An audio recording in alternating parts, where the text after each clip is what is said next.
ये सामने की तरफ देखो बॉयलर का स्ट्रक्चर है और ये देखो ये ESP का स्ट्रक्चर है। ये यूनिट नंबर 1 की ESP है 600 मेगावाट की। टोटल 72 फील्ड्स हैं इसमें। ये कंट्रोल रूम है ESP का, देखो सामने लिखा हुआ भी है। ये सारी केबल ट्रे की लाइन है। 4 पास, ये पास A है, उसके जस्ट बाजू में पास B, फिर पास C, फिर पास D। ये सारी GD स्क्रीन की शीट्स हैं जो डैमेज हैं, जिसे रिमूव किया गया है। ये हमारा काम नहीं है, ये किसी और ने किया है। ऐस इस हॉपर से निकलती है, सीधे ये नीचे आती है और इस तरह से ये पाइपलाइन के थ्रू बाहर चली जाती है ऐश साइलो तक, या ये कहें कि ट्रांसफ़र साइलो तक, या दूसरा ऐश डैम होता है वहाँ तक। APH के बास्केट्स हैं जो डैमेज हो चुके हैं, ख़राब हो चुके हैं, जिसे रिमूव किया गया है, उसकी जगह पे नया बास्केट डाला गया है। यह है PA फ़ैन, कुछ इस तरह का होता है। चाइनीज़ मॉडल बॉयलर का PA फ़ैन। ये FD फ़ैन, दूसरा वाला FD फ़ैन, ये देखो, और उसके बाजू में दूसरा वाला PA फ़ैन। ये सारे ESP के इंटरनल्स कहलाते हैं। जितने भी आप मटेरियल या ये कहें कि जो इक्विपमेंट हैं, वर्टिकल बॉक्स है, एमिटिंग फ्रेम है, कलेक्टिंग इलेक्ट्रोड है, टाई रड है, उसके अलावा पिनव्हील है, शाफ्ट है, हैमर है, बेयरिंग है, ये सारी चीज़ें इसी में दबी पड़ी हुई हैं। और ये फील्ड नंबर 311 से सारी चीज़ों को निकाला गया है। और ये जो आप स्क्रैप देख रहे हो, ये फील्ड नंबर 411 से निकला है। उधर में यूनिट नंबर 2 के सारे स्ट्रक्चर, बॉयलर, ESP सारी चीज़ें हैं। तो उधर ना जाके अब आपको मैं 12 मीटर के एलिवेशन पर लेकर चलता हूँ। ऐश लेवल इंडिकेटर इनका देखो कहाँ लगा हुआ है। ये हाई वाला है, लो वाला ऐश लेवल इंडिकेटर इनका। किस तरह का इनका गियर बॉक्स है। मोटर तो ऑलमोस्ट सेम है, कपलिंग थोड़ा इनका डिफरेंट है, गियर बॉक्स भी थोड़ा डिफरेंट है। कुछ इस तरह का इनका रैपिंग सिस्टम है। वर्टिकल पाइप जो emitting frame to emitting frame connect रहता है, सेम है। BHEL मॉडल में भी ऐसा ही होता है। अब आपको यकीन हो गया होगा कि ये चाइनीज़ मॉडल ESP है, डेंजर हाई वोल्टेज। ये तो मुझे समझ में आ रहा है। Hello friends, welcome back to the channel. Power plant से जुड़ी एक और वीडियो में आप सबका स्वागत है। जैसा कि आप सब जानते हो, मैं Kali Sindh thermal power plant में आया हूँ एक प्रोजेक्ट के सिलसिले में, जिसका नाम है dismantling work of ESP field internals. Dismantling work से जुड़ी बहुत सारी वीडियो ऑलरेडी मेरे चैनल पर अपलोड है। सूरतगढ़ थर्मल पावर प्लांट से रिलेटेड जो भी मैंने वीडियो अपलोड की है, उसमें आपको डिसमेंटलिंग वर्क से रिलेटेड सारी इन्फॉर्मेशन मिल जाएगी। और यहाँ पर भी वही सेम काम हम लोग करने आए हैं। बस फ़र्क इतना है कि सूरतगढ़ में जो बॉयलर था, जो पावर प्लांट था, वो BHEL मॉडल बॉयलर था, BHEL मॉडल ESP थी। और यहाँ Kali Sindh thermal power plant में ये जो बॉयलर है सामने की तरफ जो आप देख रहे हो, ये यूनिट नंबर 1 है और ये यूनिट नंबर 2 है। ये चाइनीज़ मॉडल बॉयलर है। और इस तरफ में ये जो आप ESP देख रहे हो, इलेक्ट्रोस्टैटिक प्रेसिपिटेटर, ये चाइनीज़ मॉडल है। यही डिफरेंस है दोनों में। ऑलमोस्ट सारी चीज़ें सेम होती हैं, थोड़ा बहुत डिफरेंस होता है, जो कि मैं आपको अपनी स्टार्टिंग की वीडियो में बता चुका हूँ। अगर आपने इस सीरीज़ की स्टार्टिंग से सारी वीडियो देखी होंगी तो आपको सारी इन्फॉर्मेशन मिल गई होगी। अगर आपने सूरतगढ़ थर्मल पावर प्लांट की वीडियो को देखा होगा तो उसमें आपको डिसमेंटलिंग वर्क से जुड़ी सारी जानकारी मिल गई होगी। अब वही सारी चीज़ को मैं इस पावर प्लांट में रिपीट नहीं करूँगा। डिसमेंटलिंग वर्क से जुड़ी जो जानकारी होगी वो थोड़ी बहुत आपसे शेयर करूँगा। ऑलमोस्ट सारी चीज़ें सेम होती हैं, प्रोसेस सेम होता है डिसमेंटलिंग वर्क का। उसके अलावा क्या क्या डिफरेंसेस होते हैं एक चाइनीज़ मॉडल बॉयलर और ESP में compare to BHEL model boiler और ESP में, वो सारी जानकारी मैं 1 बाय 1 करके जो भी वीडियो आएंगी आगे उन सब में शेयर करता रहूँगा। स्टार्टिंग की कुछ वीडियो में मैंने कुछ डिफरेंसेस शेयर किए हैं, क्या फ़र्क होता है एक BHEL मॉडल और चाइनीज़ मॉडल ESP और बॉयलर में। वो वीडियो आप जाके देखो, आपको उसमें सारी जानकारी मिल जाएगी।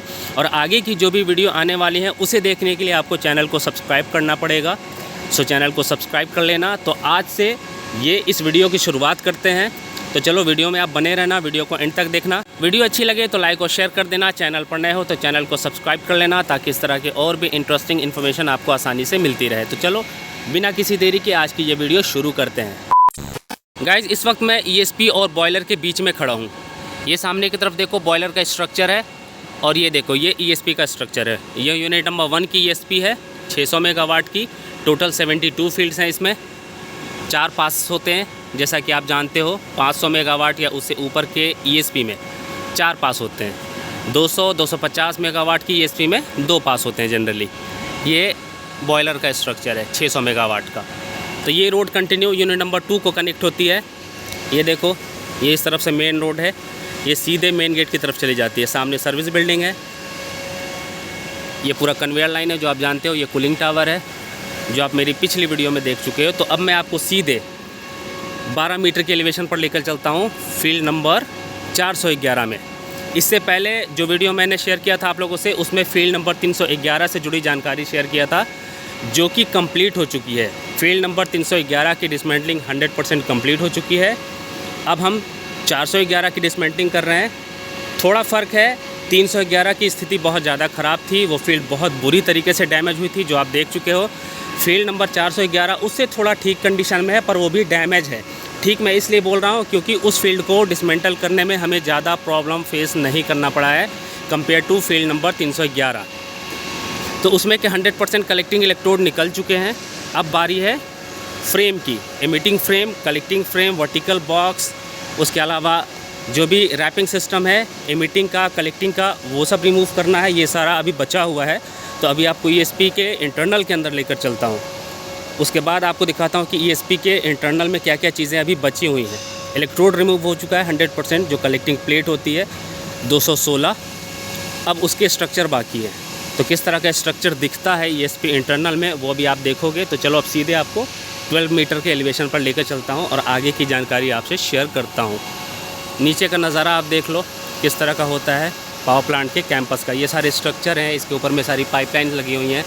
ये कन्वेयर लाइन है, देखो CHP की तरफ जाती है। ये कंट्रोल रूम है ESP का, देखो सामने लिखा हुआ भी है। और ये सारी केबल ट्रे की लाइन है। 4 पास, ये पास A है, उसके जस्ट बाजू में पास B, फिर पास C, फिर पास D।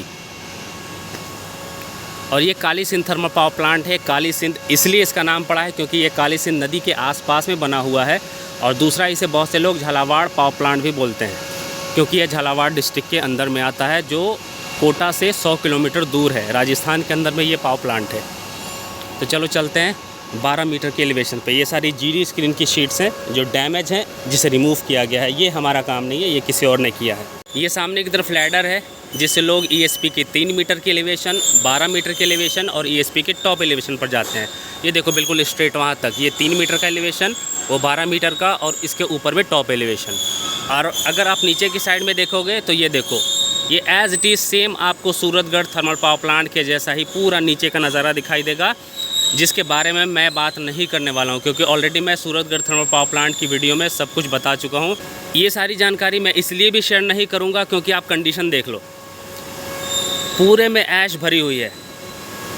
आप जहां तक देखोगे पास A से लेके पास D तक, क्योंकि पूरे फील्ड की वॉशिंग हुई है और इसके अंदर में जितना भी ऐश था चिपका हुआ, वो सब नीचे ही गिरा है। आप देख लो, कंडीशन देखो आप।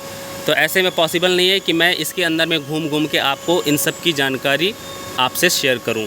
आपके लिए सबसे अच्छा यही होगा कि आप सूरतगढ़ थर्मल पावर प्लांट की वीडियो देखो। उसमें मैंने 0 मीटर के एलिवेशन पे जो जो चीज़ें लगी हुई हैं, या ये कहें कि ग्राउंड पे जो जो चीज़ें लगी हुई हैं ना ESP में, उसकी जानकारी मैंने शेयर की है सूरतगढ़ थर्मल पावर प्लांट वाली वीडियो में। तो आप वो जाके देखो, आपको उसमें सारी जानकारी मिल जाएगी कि ये सारी चीज़ें क्या हैं, ये पाइपलाइन क्या है, उसके बारे में सारी जानकारी उस वीडियो में मैंने दे रखी है। ये सारी ऐश की लाइन है, ऐश इस हॉपर से निकलती है, सीधे ये नीचे आती है और इस तरह से ये पाइपलाइन के थ्रू बाहर चली जाती है ऐश साइलो तक, या ये कहें कि ट्रांसफ़र साइलो तक, या दूसरा ऐश डैम होता है वहाँ तक।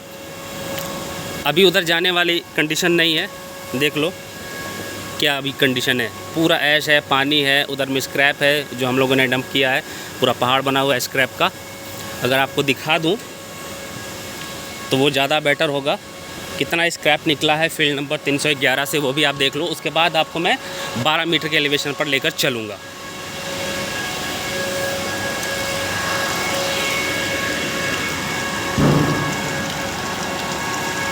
देख लो किस तरह का स्ट्रक्चर होता है पावर प्लांट का। ये सारे हॉपर्स हैं, एक हॉपर इक्वल टू एक फील्ड, जो मैं आपको बता चुका हूँ चाइनीज़ मॉडल ESP में, और BHEL मॉडल ESP में 2 हॉपर इक्वल टू एक फील्ड। ये देखो, ये है PA फ़ैन, कुछ इस तरह का होता है चाइनीज़ मॉडल बॉयलर का PA फ़ैन। जूम करके आपको दिखा देता हूँ, ये देखो, ये FD फ़ैन, PA फ़ैन और FD फ़ैन। ये दूसरा वाला FD फ़ैन, ये देखो, और उसके बाजू में दूसरा वाला PA फ़ैन। तो ये देखो गाइस, स्क्रैप का पहाड़ जो फील्ड नंबर 311 से निकला है, ये सारे ESP के इंटरनल्स कहलाते हैं। जितने भी आप मटेरियल या ये कहें कि जो इक्विपमेंट हैं, वर्टिकल बॉक्स है, एमिटिंग फ्रेम है, कलेक्टिंग इलेक्ट्रोड है, टाई रड है, उसके अलावा पिनव्हील है, शाफ्ट है, हैमर है, बेयरिंग है, ये सारी चीज़ें इसी में दबी पड़ी हुई हैं। और ये फील्ड नंबर 311 से सारी चीज़ों को निकाला गया है। और अब आपको बाजू में लेकर चलता हूँ। एक चीज़ और देखो, ये मछली का कांटा जो मैंने बताया था, ये एमिटिंग इलेक्ट्रोड होता है। BHEL मॉडल में स्प्रिंग जैसा होता है और चाइनीज़ मॉडल में देख लो किस तरह से मछली के कांटे के जैसा है ये। और ये जो आप स्क्रैप देख रहे हो, ये फील्ड नंबर 411 से निकला है। अभी सिर्फ कलेक्टिंग इलेक्ट्रोड और ये मछली का जो कांटा आप बोल रहे हो, सॉरी मैं बोल रहा हूँ, इसका नाम कुछ और है, अभी याद नहीं आ रहा है, आपको बता दूंगा। उसके अलावा फ्रेम, पाइप और शॉक बार, ये सारी चीज़ें निकल गई है। शॉक बार ऊपर की साइड में रखा हुआ है। जैसे ही ये कंप्लीट होगा उसके बाद फिर हम इधर आएंगे और फील्ड नंबर 221 में काम करेंगे, तीसरी फील्ड में। उसके अलावा चौथी फील्ड भी है, पर उसका अभी कोई डिसीजन नहीं हुआ है। वो या तो अभी डिसमेंटलिंग करवाएंगे, अदरवाइज़ बाद में उसे डिसमेंटलिंग करवा सकते हैं। तो टोटल 4 फील्ड डिसमेंटल करना था, पर अभी फ़िलहाल 3 कंप्लीट करेंगे। उसके बाद पैकअप, देन नेक्स्ट टाइम जब आएंगे, अगर डिसीजन हुआ डिसमेंटल करने का तो उसे डिसमेंटल करेंगे, और अगर वो फील्ड चलती रही ठीक ठाक तो उसे स्किप कर दिया जाएगा। उधर में यूनिट नंबर 2 के सारे स्ट्रक्चर, बॉयलर, ESP सारी चीज़ें हैं, तो उधर ना जाके अब आपको मैं 12 मीटर के एलिवेशन पर लेकर चलता हूँ। ये मैंने आपको दिखा दिया, ये सारे इंटरनल्स हैं ESP के, जिसे रिमूव किया गया है। इस साइड में देखो, ये APH के बास्केट्स हैं जो डैमेज हो चुके हैं, ख़राब हो चुके हैं, जिसे रिमूव किया गया है। उसकी जगह पे नया बास्केट डाला गया है। हॉट एंड और कोल्ड एंड का अलग अलग बास्केट होता है। मैं थोड़ा जूम करके आपको दिखा देता हूँ। ये देखो, ये सारे बास्केट हैं, बास्केट कहलाते हैं, जो APH में इस्तेमाल किए जाते हैं। APH का full form air pre heater, जो गर्म और ठंडी हवाओं का काम होता है ना बॉयलर में, वो सब APH के थ्रू होता है। और ये है 3 मीटर का एलिवेशन, जो आपको डिफरेंट दिखेगा compare to BHEL model ESP। यहाँ पर आपको ना इलेक्ट्रॉनिक यूनिट दिखाई देगी, ना जंक्शन बॉक्स दिखाई देंगे हॉपर हीटर के। उसके अलावा ऐश लेवल इंडिकेटर के, ऐश लेवल इंडिकेटर आपको ज़रूर दिखाई देगा, पर उसके जो जंक्शन बॉक्स वगैरह लगे होते हैं, देखो कुछ इस तरह का इनका जंक्शन बॉक्स है। जंक्शन बॉक्स नहीं है ये, एक्चुअली इलेक्ट्रिकल का पॉइंट है, सप्लाई पॉइंट जिसे बोल सकते हैं, इलेक्ट्रिकल का सप्लाई पॉइंट है। यहाँ से सारी सप्लाई दी जाती है जगह जगह पे। ऐश लेवल इंडिकेटर इनका देखो कहाँ लगा हुआ है। और दूसरा वाला भी आपको दिखा देता हूँ, एक लो और एक हाई। तो ये हाई वाला है। और देखो फ़र्क देखो आप, BHEL मॉडल ESP में वहाँ पे प्लेटफॉर्म और अप्रोच बना होता है, ताकि कभी वो ख़राब हो तो उसे आसानी से ठीक किया जा सके वहाँ पे बैठ के या खड़े होके। पर यहाँ पर कुछ भी नहीं है। देखो लो वाला ऐश लेवल इंडिकेटर इनका, हाई LI और लो LI जिसे आप जानते हो, ALI ऐश लेवल इंडिकेटर। उसके अलावा इलेक्ट्रॉनिक यूनिट मुझे बिल्कुल भी यहाँ पे दिखाई नहीं दे रही हैं। A few moments later. और फाइनली अब मैं आ चुका हूँ 12 मीटर के एलिवेशन पर। 12 मीटर के एलिवेशन पर आपको कुछ इस तरह का सीन देखने को मिलेगा। ये सारे CRM मोटर हैं जो कवर करके रखे गए हैं, खुला पड़ा है कहीं पर, दिखाता हूँ आपको। ये देखो, ये भी आपको डिफरेंट दिखेगा कंपेयर टू BHEL मॉडल के CRM। देखो किस तरह का इनका गियर बॉक्स है, मोटर तो ऑलमोस्ट सेम है, कपलिंग थोड़ा इनका डिफरेंट है, गियर बॉक्स भी थोड़ा डिफरेंट है। आप देखो अच्छे से और नोटिस करो। उसके बाद इनका जो कवर है वो भी देखो, BHEL मॉडल में सिर्फ मोटर को कवर करके रखा जाता है, गियर बॉक्स को नहीं। पर यहाँ पे पूरा का पूरा देख रहे हो कितना बड़ा है, पूरा मोटर, गियर बॉक्स सारी चीज़ें कवर है, सब जगह ऐसे ही है। और एक ही तरफ के CRM से इनका दोनों फील्ड काम करता है, उस तरफ में नहीं है। जैसे देखो इधर में नहीं है, इसका उस तरफ में लगा हुआ है। और अंदर का आप देखो, कुछ इस तरह का इनका रैपिंग सिस्टम है। ये ब्रैकेट है इनका, BHEL का ब्रैकेट कैसा होता है आपने देखा है, और ये इनका ब्रैकेट है। उसके ऊपर में ये पूरा असेंबली है, CRM system, hammer, clamp, shaft इनका थोड़ा जो डाया है वो ज़्यादा है। उसके अलावा एमिटिंग फ्रेम और एमिटिंग वर्टिकल बॉक्स ये सारी सेम है।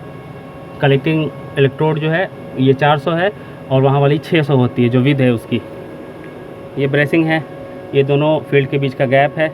उसके अलावा मैं अंदर जाके बहुत सारी चीज़ें आपको बता चुका हूँ अपनी पिछली वीडियो में, सो आप जाके उसको देखो, उसमें बहुत सारी इन्फॉर्मेशन आपको मिल जाएगी इस फील्ड के अंदर की। अब आपको लेकर चलता हूँ फील्ड नंबर 411 के अंदर, क्या क्या काम हुआ है और कितना काम बाकी है। ये पाइप है, वर्टिकल पाइप, जो emitting frame to emitting frame connect रहता है। सेम है, BHEL मॉडल में भी ऐसा ही होता है। ये देखो कुछ बाहर निकले हुए हैं, इसमें क्लैंप इनका सेम है और बाकी सारी चीज़ें आपको डिफरेंट दिखाई दे रही होंगी। ये डिफरेंट है, ये भी डिफरेंट चीज़ है। अब ये कहाँ लगती है भाई पता करना पड़ेगा, क्योंकि मैं फ़र्स्ट टाइम यहाँ फर्स्ट टाइम मैं इस तरह की ESP के अंदर में आया हूँ। चाइनीज़ मैं इसलिए बार बार बोल रहा हूँ क्योंकि ये है चाइनीज़ ही मॉडल।